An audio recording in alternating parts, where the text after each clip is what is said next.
Okay, John, here we are at the practice tee. Now we're going to try to explain to our students a couple of things visually that we're trying to tell them in the book verbally.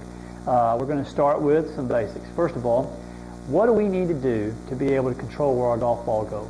Well, we've basically got to be able to control the spin of the ball after it leaves the club face. How we affect that spin determines where the ball is going to go. So you're telling me that if we can control the spin, we control the golf? Absolutely. Okay, so what factors affect the spin of a ball? Three main things.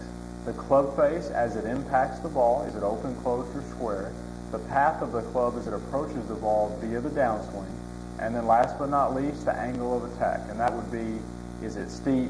Is it shallow? How is that club approaching the ball? Nothing to do with inside or outside. Right. So all our students have got to do is they've got to learn a couple of fundamentals to help them control the spin of the golf ball. We like to split everything up in our book into two basic categories. Those would be in-swing fundamentals and pre-swing fundamentals. Okay, when you say pre-swing fundamentals, that to me seems like things that you would actually do before you ever get ready to hit a golf ball. What would those pre-swing fundamentals consist of? Three main things: grip, posture, stance, or some people call it setup. And that makes a nice little acronym, GPS, because it can serve as a guidance system, not for just building a golf swing, but also for getting you in the right direction as far as where you want to go. I think that's awesome for our students to be able to remember. So let's get right to it. Let's talk about grip, posture, and stance. Let's start with grip. When we talk about spin, we know that one of the things that affects the way a golf ball spins is where the face is at impact. And that's one of our pre-swing fundamentals. It's controlled by the only contact that we have with the golf club, which is the grip. So why don't you take the time to explain the grip? All right, well, in the grip is the single most important factor that affects whether the club face strikes the ball squarely or openly or closed. So when we take a look at this golf club here and we talk about how to put our hands on the club, three main ways to do that. We've got the Vardon grip, or the overlapping grip, which is named after Harry Vardon, gentleman who won a lot of British Opens. We've got the interlocking grip, and then we've got the 10-finger or baseball grip, as some people like to call it. We don't really like to use that terminology, and we'll get to that later. Those three grips are the main three grips you're going to run into, and if we can put one of those into place, then we can be in good shape. And no grip is really better than the other. They just all fit different types of people. And I say different types of people, it doesn't matter whether you're eating a ham sandwich or turkey sandwich. It's not anything like that. It has to do with the size of your hands and also the strength of your hands. And each one of those grips can be used effectively. Okay, before we talk about these grips, hold the club up there a minute. Okay. You just kept saying something about open, closed, and square. We've got to get this golf club back to the ball in the square position. So obviously the way you're going to show the students how to put their hands on the ball, on the club, is going to help us do that easily. But first, let's explain to them what open, closed, and square means. Let's do it. When you're standing here and you're holding the club straight out in front of your chest, I see the leading edge of the golf club pointing straight up and down. To me, that's a very square position, okay, if it's perpendicular to the ground. Now, an open position would be if the toe is flailed slightly to the right there. That's going to cause the ball to stay high and to the right. A closed position would obviously be if the toe is closed or pointing more towards the ground on the left-hand side there. So our goal is to put our hands on this golf club in such a way that we can get this golf club back to the ball in a square position more times than not.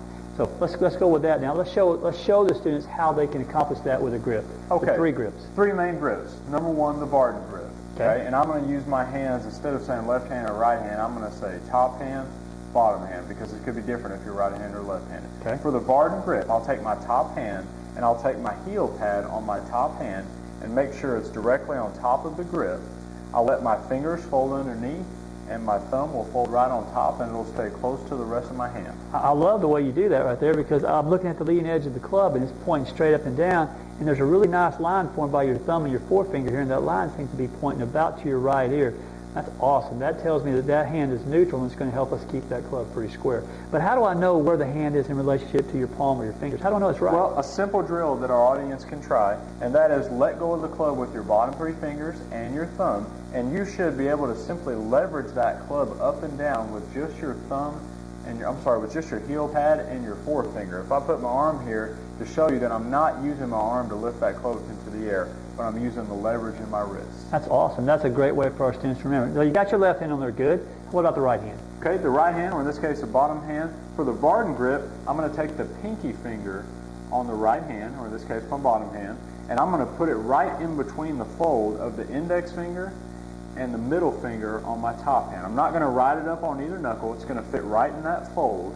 My bottom fingers will go on the golf club like so, and then my right hand, the lifeline on my right hand, or in this case my bottom hand, will cover up the thumb on my top hand. Good. When I look at that again, club face square, perpendicular to the ground. I see the same line formed by your thumb and your forefinger on your bottom hand, or in your case, your right hand. And this line now is kind of pointing more up towards your right shoulder. So if you look at those two lines, the one on your top hand points to your right ear, your bottom hand to your right shoulder. So it's a really nice setup there that allows the hands to be in a neutral position and keep the golf club square. And that's the barred grip. That's probably the most common grip used in golf. 98% of everybody that play uses that grip. But sometimes some people's hands are smaller than others, so they use a different grip. And why don't you explain that grip to us? Well, that grip brings us to the interlocking grip. And the interlocking grip is used by famous players such as Jack Nicklaus and Tiger Woods, arguably the two greatest players of all time. And not because it was better than with the the other exception of grips. you and I. Yeah, they just had smaller hands, okay? So the good news for the audience is left hand, or in this case top hand, exactly the same. Heel pad on top, fingers underneath, thumb in the right place, making the V. Same V. Instead of overlapping that pinky finger, I'm going to simply interlock it between the index finger on the top hand and the middle finger on the top hand. The bottom three fingers will fold on the club. The lifeline on the bottom hand will cover up the thumb on the top hand. And once again, I'll get those V's in place with a square club face, and I'm ready to go. So it's the exact same grip. Everything's the same. The only thing under a closer inspection, you can see here that John's hands, these two fingers are interlocked versus, go ahead and overlap that one. That's an overlap position. So other than that, it's just basically our way of tying these two hands together as a unit. What about with kids? They have smaller hands. They can't necessarily put their hands on the club the same as you and I would. Also, sometimes some adults and older people have a tendency to lose some of the strength in their hands. So what other grip is available to somebody to help them grip it right? Well, we've got one more option as far as standard grips go, and that's the 10-finger, or some people like to call it the baseball grip. The reason we don't call it that is because a baseball grip, you put your thumbs on the side and your hands are kind of apart, and it looks like you might be ready to chop down a tree instead of hitting a golf ball. So for the 10-finger grip, once again for the audience, the top hand's going to do the exact same thing. Heel pad on top of the club, fingers underneath, thumb on top, making your good V. And instead of interlocking or overlapping that pinky finger, I'm simply going to slide it flush to the rest of my hand. And once again, the lifeline on the bottom hand will cover up the thumb on the left hand. And from that top view, that grip looks exactly the same. Yeah, I can't tell any difference. Yeah, the only difference is the bottom view. So if we do a quick review there, interlocking, overlapping, 10 finger. Not baseball, 10 finger. So you've given our audience, our students, and our future students an opportunity to understand how to put their hands on the golf club properly to help ensure that golf club gets back to the golf ball in a square position. So we've taken care of one of the three variables that control that spin, club face at impact. Okay, the next variable you talked about was the way the club gets to the golf ball. And there's a lot of things that affect that. But before we go into in-swing things that affect that, let's continue to talk a little bit about this setup. The next thing in our guidance system would be our posture. Okay, so why don't you set up with the proper posture to a student, and let me just kind of briefly show a student what proper posture is. One of the things that we want to accomplish here is we want to accomplish a very balanced setup position. John is balanced, and when I say he's balanced, he's very evenly balanced. His weight is even between his heels and his toes. If I were to push on John's front, on his chest here, I couldn't push him over. If I was to push on his back, I couldn't push him over. He's in a very athletic setup position. The cool thing here is he can check it by looking to see where his hip joint and his ankle joint is. If his hip and his ankles are in line with each other, then I know your weight's pretty evenly balanced. Also, the back.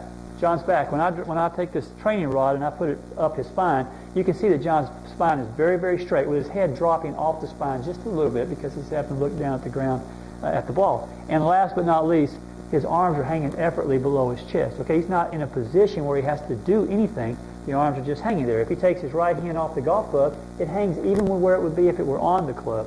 That tells me the distance between John and the ball is very, very good. If he was too far from the golf ball, then his hand, when he takes it off the club, would actually fall towards him, and he would know, hey, I'm too far from the ball. If he's too close, the same thing is true. His hand would fall away from him, and he knows he's too close. So what he's done there is actually just demonstrate the perfect posture position. And posture, in my opinion, we're all a little different, single most important fundamental of the golf swing, because it starts so many things in motion the right way or the wrong way. Now, we've got a good grip. We've got good posture. What about how we position ourselves to the ball as far as where the ball is in relationship to us? Well, the stance mostly has to do with ball position and where the weight is distributed in the stance. Now, I think if we switch views here a second for the audience, I think we can demonstrate. Why don't you use this training rod? Okay, this is how the ball position works here. If I start with my feet together and the ball in the middle, one thing I can do to help get my ball position the same every time is take about a 4 to 6 inch step with my front foot, okay? And the cool thing about this is keeping that distance between me and the ball the same is going to really help me create consistency in my golf swing. We'll get to that in just a second here. If I want to put the ball back in my stance like I would for a short iron, I'll simply take a smaller step with my back foot than my front foot, and I'll be ready to go. It'll be back in my stance, okay? If I want to put the ball in the middle of my stance, take the same step with my front foot, and I'll match that step with my back foot, and it'll be in the middle. And then last but not least, if I want to take it and put it forward in my stance with maybe a 3-iron or a driver, something like that, I'll take a bigger step with my back foot than my front foot, thus putting the ball forward in the stance. But the cool part is, because I keep that distance between the ball and my front foot the same, it allows me, or encourages me in this case, to bottom that club out in the same place relative to my body, regardless of what I do with this foot. Excellent. So, you know, when students read books or they watch the Golf Channel, you always hear, hey, play the short irons, the ball back in your stance, the middle irons in the middle, and the driver forward. So we're accomplishing that. We're just doing it in a different way. You, as well as I, go to the practice tee once in a while and we look at students, and they've got the ball everywhere. I mean, they actually move the ball physically back toward their back foot with a short iron, and it could be 6 or 7 inches different between their driver and their sand wedge, which causes them a lot of havoc in trying to bottom that club out, like you said, in the same place. So you've given them a very simple, easy way to get the ball in a very consistent place in their stance. And you're talking about for stock golf shots. You're not talking about for high cuts or low hooks or chip shots. This is a normal golf shot. Normal golf shots. Okay, I think that's about as simple as that gets. Now, one of the things you said there is very important. When you grip that club, John talked about how this club bottoms out in the bottom of that swing. We got to have the ball where the club is at the bottom of that arc, okay? They need to be in the same place for us to hit it solid.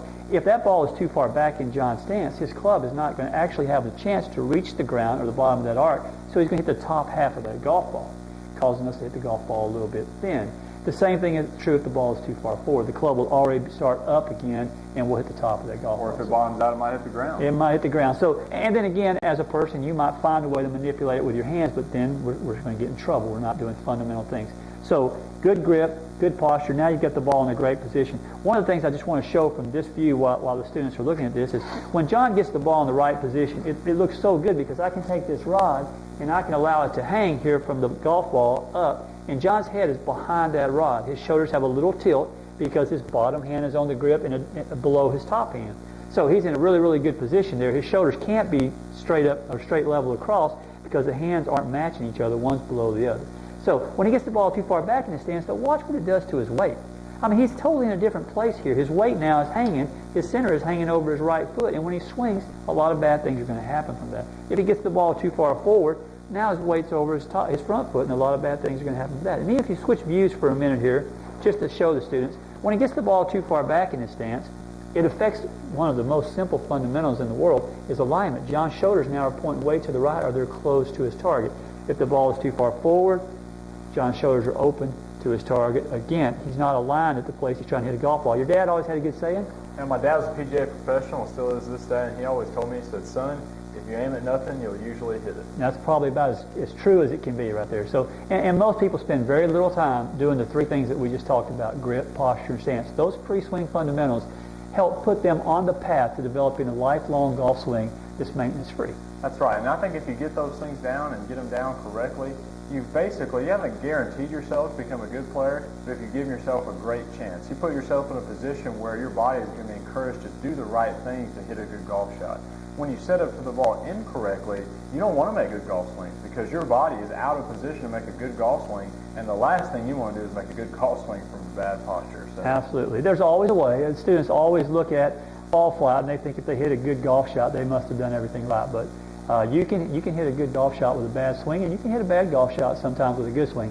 But the latter is almost always the exception to the rule. If you have a pretty good golf swing, you're probably going to hit it pretty good. And if you adhere to what you've just showed our students, good grip, good stance, and good posture, they're going to set themselves in a position to make a lot of good golf swings. That's right. And we would encourage the audience at this point in the video to press pause, go work on this stuff a whole lot, and then come back and press play when you think you've got a good grip, posture, and setup. And the truth of the matter is, you'll probably still need more work from there. Yeah, when John says that, he's meaning that these things need to be fundamental. That's what we're talking about. When something's fundamental to John, it means that John can do it or that I can do it without conscious thought. He doesn't have to think about the way he grips that golf club or where that ball is in his stance because from a very young age, John has practiced doing that properly. A lot of times students come take a lesson, they feel like next week they come back for their next lesson, they've got everything and it's fundamental. It's not fundamental. Press pause and spend a lot of time working on this before you actually go to the in-swing fundamentals. Right.